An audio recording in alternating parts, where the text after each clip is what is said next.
Kale tukuba dansi pate DJ kanga biti. Wata mukato no tukube kumfiti. Nobody say me that tukube pichi embete. Aso leja gamba chiwako paya. Paya wata mazika musikiza. Topola bape tukuba tetuli zikida. Owakunu gugumu nukuna. Anatelo kufuna jijuwa musikiza. Kale mukuyimba muri mubinje bya wukana. Okuba hip hop ya kuba reggae. Nemu milimu funa gundi gwosobola. Otunde kedono ya tunde fide. Tokuyimba na nanyo kukuka bidiyo niya. Sekuda mabega tekutunda bujupa gwe. Sekuda mabega kare gaba. Muno sabuka bika mamuluka borugana ne bikatika. Ndabika de bukambo tuka mugeto ne besiga. Tubidabe mi kwana borugana na mabetika. Namba bachika ya zemula kwa tukira zebabi takiraka. Otumbu wansa ne kukuba ne bukatanka. Soko kabitika ko baka itamata.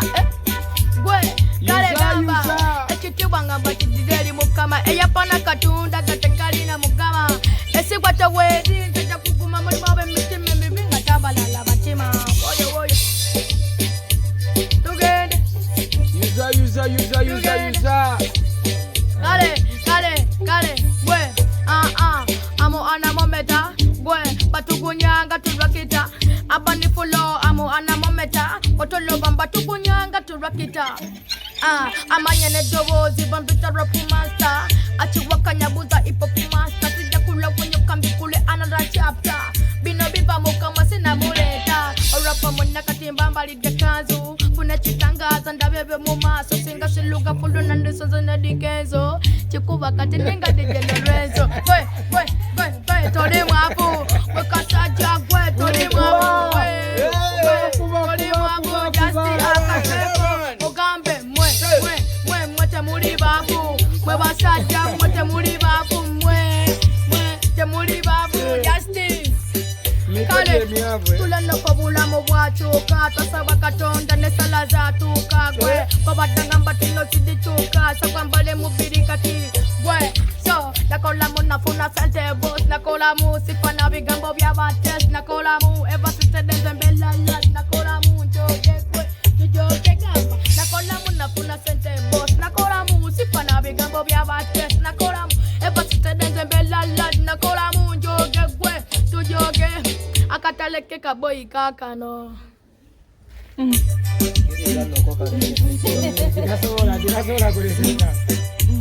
kale gwe ekitubanga batidideli mukama eyapana katunda katekali na mukama esigwa togweri nzajja kuguma mulimu ab'emitima emivinga tabalala batima jagala nkyukuba ensuke kubadula tandisa okwoca netaga kula tunywa vitamins nywa coca-cola olugendo luwanvu kulali newendula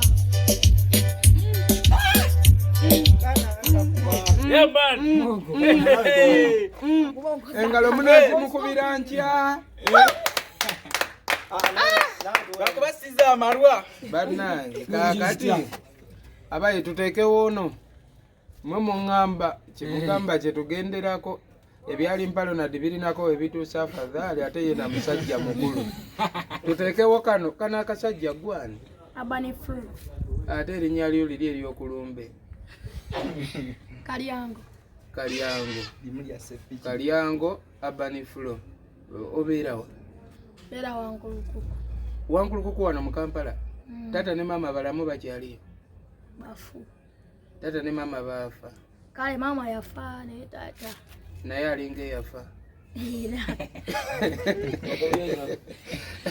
naye ne waaba akyali mulamu kasita yakuzaala tukitwaye ndi mulamu mukama busobola okukyonako obulamu ne bukyuka omulundi gumu watandika olina emyaka emeka 12 osoma can you for the looking iyanga olina emyaka 12 osoma essomero baliyita bati Kabowa Junior School class T P4 Guys, I am always for the wonder wendaba abaana abato mu Uganda yemu ku nsi ezisinga oba talented naddala wano ku lukalu lwa Africa naye Nigeria yatubuutikira ne Ghana n'ensi kyendala awe tubuutikidde nnyo music ndoza Nigeria na Ghana okusinga music film industry. Abantu abamu tebamanyi what we are for the mean we tugamba nti Uganda eri talented nnyo mukebereko international enyimba eziri international eziri ku TikTok ogende mu challenge olabe challenge ezakolebwa abaana abana Uganda nezakolebwa abe Kenya nezakolebwa abe Nigeria nkiraba nnyo mu nyimba za Diamond Platinum challenge z'abaana abana Uganda zeziri ku mwanjo waggulu waliwo challenge za kanakana kasise ne wabaawo kanakana ka passion Jane passion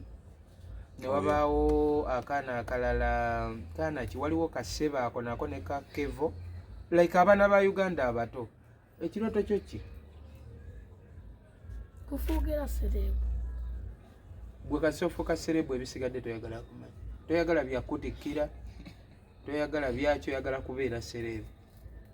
bisigadde byoli tulanga asindika wa Franka bisigadde bigenda manager sanse okulaba muganda wa amu wanyigiza ebintu bino banga libadde ddene nga sikulaba wanyigiza ebintu bino twali ba Luganda nga tutobalwa kubanze nenfuuka serebu nofuuka sitanondeka mwene musigala nange ninga akanfune gwenfuuka ate nange wendi tewannaba walungi nkyalina okulwana ennyo ate nina gye njagala okutuuka ero jatuuka kyokka nammwe mulina we mwagala ate nammwe mujje najja neeri waggulu eri gye twasooka nga negasigenda kukubira mukunzi kaneetwaleyo webale nnyo bano omutima omulungi ogulowooza ku baana abalala isanga era nali kuleta mukulu ono mugambe omusajja yandeeta mu ndongo enagivaamu nga nze ndi ku switi zange neeyagala mukama agenda kuwa ebirungi gwe gyonomanya ono omwana kati oludde omutaddeko ettoffaali erisooka n'ekyo ekyokubeerako beezi naye n'olwana olabe ng'ensi emutegeera mukama ajja bikuwaamu busobola okukyonotwala nti tutudde naye wano mbikugamba nti akatonda onaasobola ofuuka Davido muyimbi ki wano gundi Diamond Platinum yamusaba kolabo n'agigaana Aziza Zioni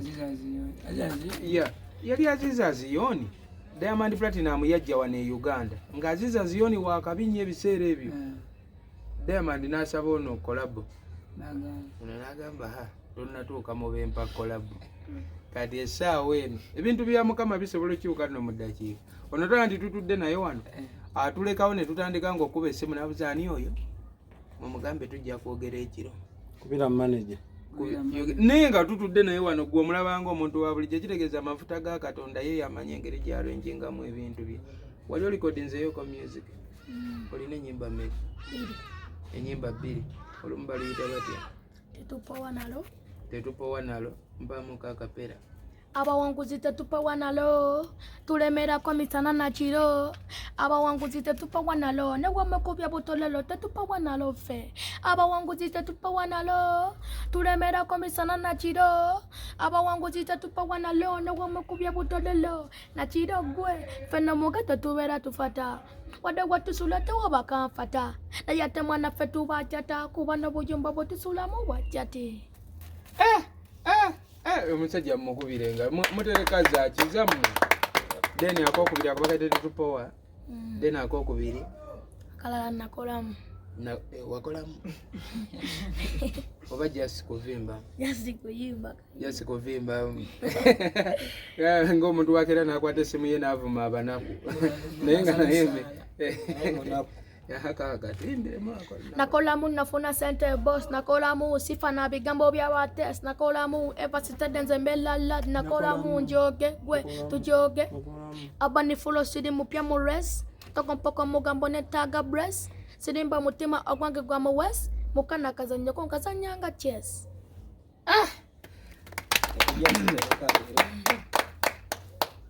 nina mikwano gyange abandaba wano mu Uganda n'ebweru wa Uganda bangi kanakana kato naye like wawulira eddoboozi lye n'engeri gyagatta ebigambo n'engeri gyajja bisengekamu ani akuwandiikira ennyimba amuyita John Case wala John Case yonna gy'oli big up on yourself then abantu bawe enamba yo ebisinga ndowooza tusobobiga olina ono yakwasaganya ebisinga obungi Frank addamu nsomera enamba yeeyo enamba eri 074 227 324 074 ng'ogisoma empolodduuka kina 074 22 7 33 13 12 12 awo kitegerekeka sebo abasajja babaye olaba abantu abakola edda sente zaabwe abateyeguyawo gisoma rapid agamba tufaaki Duka bona tuka ona. okitegeera kuba kakati bino oluusi tuba twetaaga connection bivulu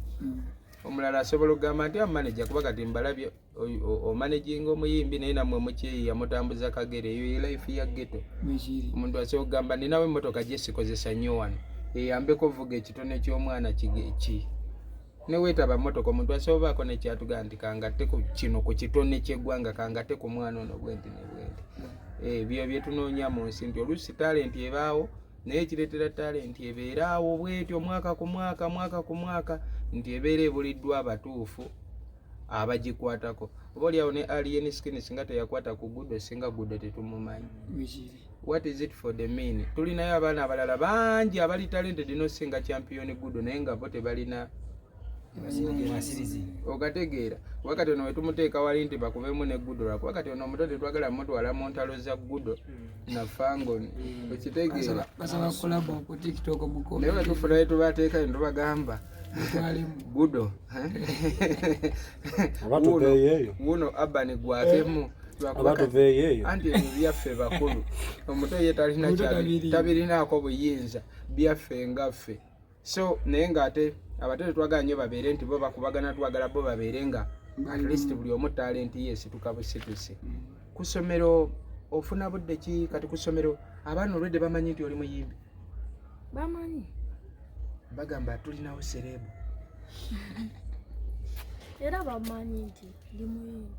bw'ofuluma awo mu kiraasi awo otambula ku compound abaana bagamba kyabo era kuba kati bamanyiire era bagamba kibanda afulumye ayingiddewo mu style bakukuba kiboko ku ssomero ng'okoze omusango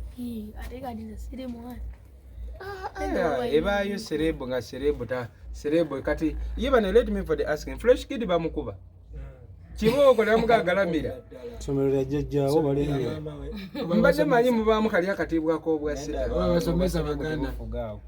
basomesa baganda byessomero biba byassomero naye baserebu biba byaserebu olaba ne taata we fresh daddy olw'obumpi yagendayo kati amugalamize mu baana ne champiyoni guddo wange kiboko eyogera taata wa fresh kid baali bamugalamiza mu baana ng'akoze eki baali bagamba ono yagenda ku byekikalu bano balonda bisaaniko gweoyimiridde ku geeti osibule tutoa gwe balebeera mwana wa mpisa sigala bwotyo beera mukakamu Frank oyo mwesiga nange nkwasaganya bingi eno ku kitebe naye Frank at least asobola okumbuuliranga nti wano nange kyemmanyi Frank ambeeraako zenkuliko anko wotambeerako nolowooza nja kunoonya nkukubira essimu nkole ntya nsogamba nti waliwo shobweti leeta omulenzi akolemu bwati namulabako ku federation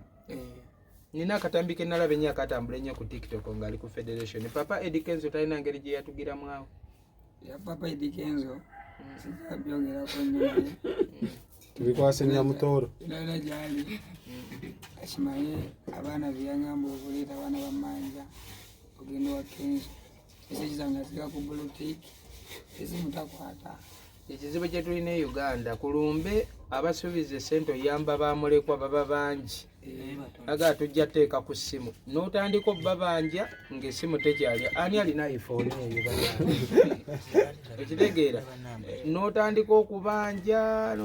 okubanja kyekizibu kya Uganda nti kati ate ono obuzibu bwagenda okufuna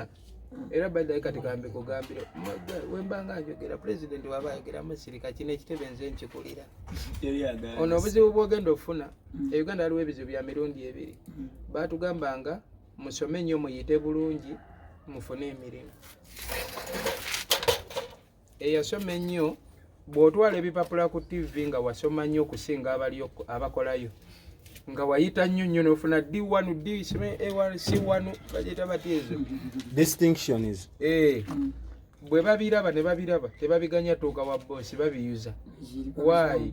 bwe banala gwe yasoma ennyo ng'osinga bali banakalimu kagenda now what is it for the men ono omulenzi ali talented nnyo ku myaka gy'okulaba ng'asobola okugatta atolontoka bw'atyo kati eriyo n'omuyimbi ajja otyo muwa platform si lwakuba tamwagala naye ng'agamba wekamala oyitawo ffe tulyewa. Okitegedde? Ekitegeeza nti Uganda n'okubeera nga kyokola kirungi nnyo kisobola okukuleetera abalabe. Nti olaba kakuba bwe kati nga kato bwe kawaguza ne tukawa platform ne kagguka kati ffe tugenda kuli awo. Uganda abantu balina endowooza eyo nti gundi waaba owakabi ze nandiridde agenda ziri. So nga te Katonda ebintu bino yabikola nga ffenna tusobola okuba abaakabi.